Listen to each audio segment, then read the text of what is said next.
Hello, and congratulations on the purchase of your new Sunbeam Origins Classic Espresso Machine. Sunbeam Espresso Machines are expertly designed to make your coffee ritual at home more effortless. In this video, we'll assist you with using your Origins Classic Espresso Machine for the first time and guide you through the process of making a great cup of coffee. Let's begin. After you've unboxed your Origins Classic Espresso Machine, you'll need to rinse the beans hopper and burr grinder, milk jug, filter baskets, group handle, tamper and water tank in a bit of warm water with mild detergent, making sure the items are thoroughly dried before using them. Remove the red plug underneath the water tank before filling it with cold water and inserting the tank back into the machine. To turn the machine on, simply press the power button. The light located in the center of the power switch will pulse to indicate the machine is heating up. When the pulsing stops and the manual 1 cup and 2 cup buttons are fully illuminated, the machine is at temperature and ready to use. Before making your first coffee, we need to prime the machine. Select and insert the 2 cup filter basket into the group handle. The best way to insert the group handle into the group head is by aligning the handle with the insert position on the group head and then turning the handle all the way to the center position. It's worth mentioning that it might be tight for the first few uses, as the silicone seal is still new. This is perfectly normal and will loosen over time. Place your cup under the group head and press the 2 cup button. You'll notice that water will start flowing from the group head. For the first few seconds, the pump will make a louder than usual noise as it begins pumping the water through. The machine will return to the ready state.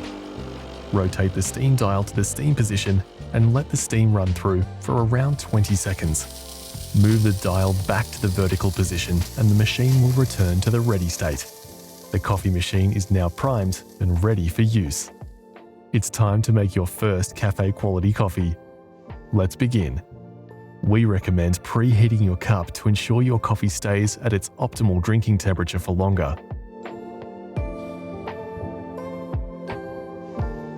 Your espresso machine comes with both single-shot and double-shot single-wall filter baskets. Single-wall filter baskets are also known as non-pressurized baskets. As you can see here, these baskets don't contain a second wall, meaning the only thing adding resistance to the pump pressure is the coffee grind size and quantity, and how hard you've tamped it. These baskets work best with freshly ground coffee beans, and are preferred for coffee enthusiasts and baristas because it allows greater control of each extraction and a more superior outcome.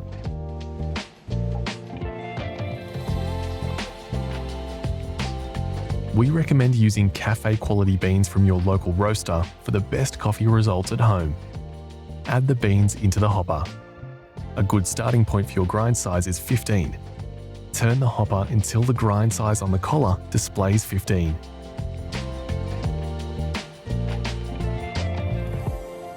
First, dry the group handle to ensure the grinds are dosed into a dry filter basket. The Origins Classic Machine has a preset auto-dose system. Gently tap down once for a single dose of grinds when using a 1 cup filter basket. And the 1 cup indicator will illuminate. Tap down twice for a double dose when using a 2 cup filter basket. And the 2 cup indicator will illuminate.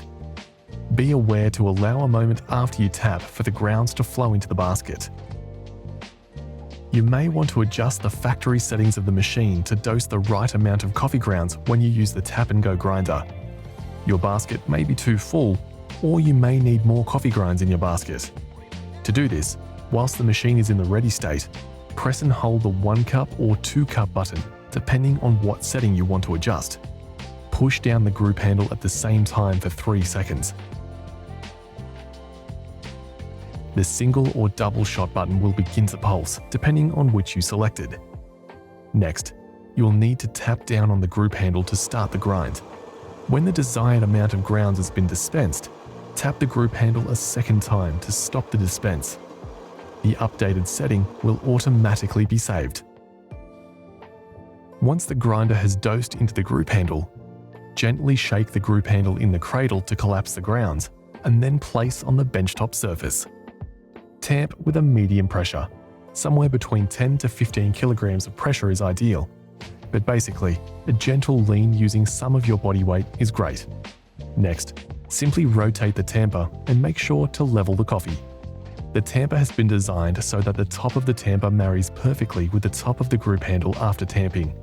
Doing this will really help you get an even extraction. Wipe away any excess ground coffee on the filter basket. Now that you've successfully dosed and tamped, you can purge the group head by pressing the manual button for a few seconds to get rid of any old coffee from the previous shot. Then insert the group handle into the group head, turning it to the center position. Now you're ready to place your cup under the group handle.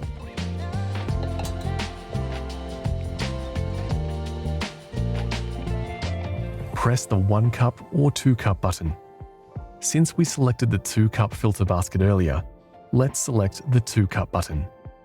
The shot volume has been automatically programmed to dispense the right amount of water. It will also automatically stop when the right amount of coffee has been poured. Achieving the perfect espresso extraction can be based on a matter of factors that you need to monitor and adjust regularly. Here are some extraction results you may come across.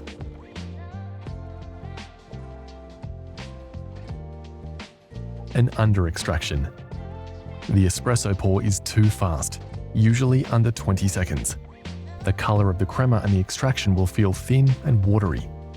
This occurs when the water flows through the ground coffee too fast, creating a watery and sometimes sour-tasting espresso. Under extractions can be caused by your ground coffee being too coarse, not enough coffee in the filter basket, using old coffee, and/or the tamping was too soft. To help remedy this, you can try using a finer grind, adding more coffee to the filter basket, and/or tamping a little bit firmer. Next is an over-extraction.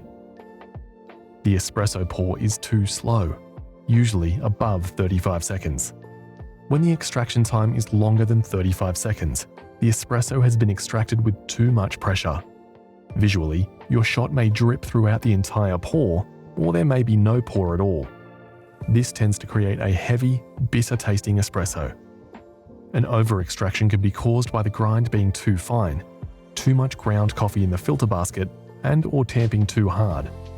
To fix this, try using a coarser grind, a little less coffee in the filter basket, and/or tamp with a softer pressure. Perfect espresso should have a steady flow with a consistency that's similar to warm honey. The color should be dark gold. This type of extraction will help draw out the sweetest flavor and texture for a rich-tasting espresso.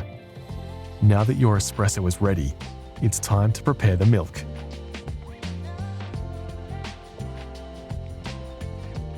You should fill the milk jug with cold milk just below the bottom of the spout. Now you're ready to rotate the dial to the steam position. When the steam pressure is at its peak, turn the steam off and insert the wand into the milk jug. The steam wand should be at 12 o'clock, and the steam wand tip should be at 3 o'clock. There should be about a finger width from the edge of the milk jug, and the steam tip should sit just below the surface of the milk. When you're ready, turn the steam dial back to the steam position to start texturing the milk. If you're using the right technique, it should make a smooth hissing noise, and the milk should spin in a whirlpool action. As the milk level rises, lower the jug to keep the tip just below surface. The milk is ready when the milk jug becomes too hot to touch. When the milk is ready, turn the steam dial to the vertical off position and remove the milk jug from the steam wand. Remember to wipe the wand tip with a damp cloth and always purge the steam wand immediately after milk texturing. You can do this by turning the steam on for 1 to 2 seconds and then returning the dial to the vertical off position. Let your inner barista shine while you swirl the jug to blend the milk and create a silky texture. Cafe quality milk should look like a glossy white paint with a smooth and velvety mouthfeel. Tap the jug to release larger air bubbles. Now that your coffee and milk are ready, pour your milk in one steady stream. And now, you've just made your first cafe-style coffee at home. Getting the perfect espresso might take a few tries, but every cup brings you closer to coffee joy.